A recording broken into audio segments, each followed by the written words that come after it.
बोलो करवा माता की जय। करवा चौथ माता सभी का सुहाग अमर रखे। चलिए सुनते हैं करवा माता की कथा। बहुत समय पहले की बात है। एक साहूकार के 7 बेटे और एक बेटी थी।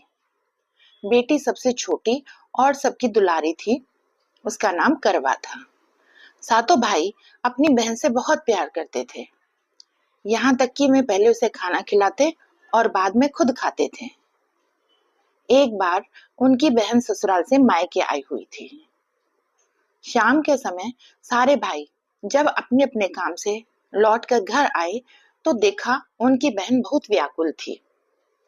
सभी भाई खाना खाने बैठे और अपनी बहन से भी खाने का आग्रह करने लगे, लेकिन बहन ने बताया कि उसका आज करवा चौथ का निर्जल व्रत है और वह खाना सिर्फ चांद को देखकर उसे अर्घ देकर ही खा सकती है।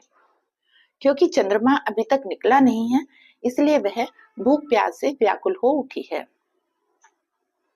सबसे छोटे भाई से अपनी बहन की हालत देखी नहीं गई और उसने दूर पीपल के पेड़ पर एक दीपक जलाकर छलने की ओट में रख दिया। दूर से देखने पर वह ऐसा लग रहा था कि जैसे चांद निकला हो। इसके बाद भाई ने अपनी बहन से कहा कि चांद निकल आया है, तुम उसे अर्घ्य देने के बाद भोजन कर सकती हो। बहन ने अपनी भाभीियों से कहा कि चांद निकल आया है, चलो अर्घ्य दे दो। भाभियां बोली, तुम्हारा चांद ही निकला होगा, हमारा तो अभी नहीं निकला है। भाइयों ने बहन से कहा, चलो तुम अर्घ दे दो और भोजन कर लो। बहन ने खुशी के मारे सीढ़ियों पर चढ़कर चांद को देखा और उसे अर्घ देकर खाना खाने बैठ गई। उसने पहला टुकड़ा मुंह में डाला तो उसे छींक आ गई।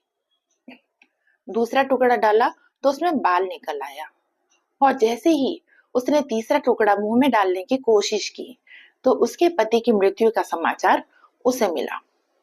वह बौखला गई। तभी उसकी भाभी ने उसे सच्चाई से अवगत कराया कि उसके साथ ऐसा क्यों हुआ। करवा चौथ का व्रत गलत तरीके से टूटने के कारण देवता उससे नाराज हो गए हैं और उन्होंने ऐसा किया है। सच्चाई जानने के बाद करवा ने निश्चय किया कि वह अपने पति का अंतिम संस्कार नहीं होने देगी और उन्हें अपने सतीत्व से पुनर्जीवन दिलाकर रहेगी। वह पूरे 1 साल तक अपने पति के शव के पास बैठी रही, उसकी देखभाल करती रही और उसके ऊपर उगने वाली सुई नुमा घास को वह एकत्रित करती रही। 1 साल के बाद फिर करवा चौथ का दिन आ गया। उसकी सभी भाभीियों ने करवा चौथ का व्रत रखा। जब भाभियां उससे आशीर्वाद लेने आई तो उसने प्रत्येक भाभी से, यम सुई ले लो, पिया सुई दे दो, मुझे भी अपनी जैसे सुहागिन बना दो, ऐसा आग्रह किया। लेकिन हर बार उसकी भाभी उसे अगली भाभी से आग्रह करने को कहकर चली गई। इसी तरह जब छठे नंबर की भाभी आई तो बहन ने उससे भी यही बात दोहराई।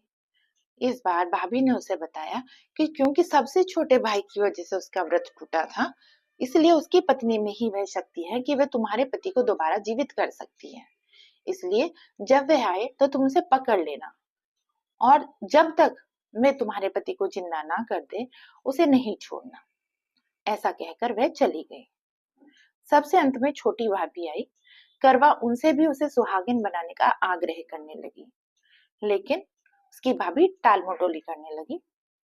इसे देखकर करवा ने उन्हें जोर से पकड़ लिया और अपने सुहाग को वापस करने के लिए कहने लगी।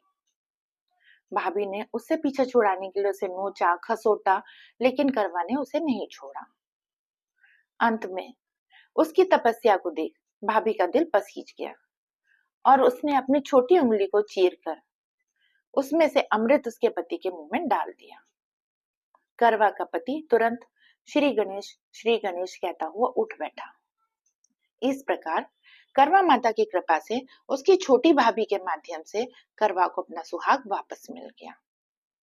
हे श्री गणेश महाराज, माँ गौरी, जिस प्रकार करवा को चिर सुहागन का वरदान आपसे मिला, उसी तरह आप सब सुहागिनों को देना। जय करवा माता की, जय गणेश जी की।